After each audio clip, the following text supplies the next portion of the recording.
The grid lines are missing in Microsoft Excel. There are three possibilities.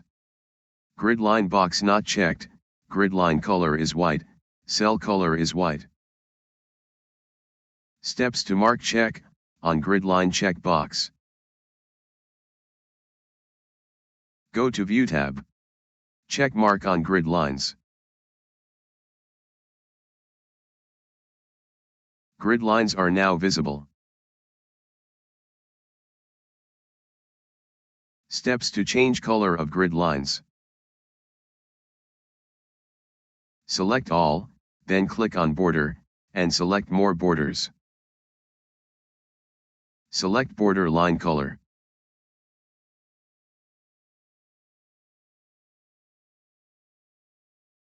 Click on outline, and inside, then OK. Grid lines are now visible. Steps to change color of cell. Select all, then click on fill color, and select no fill. Grid lines are now visible.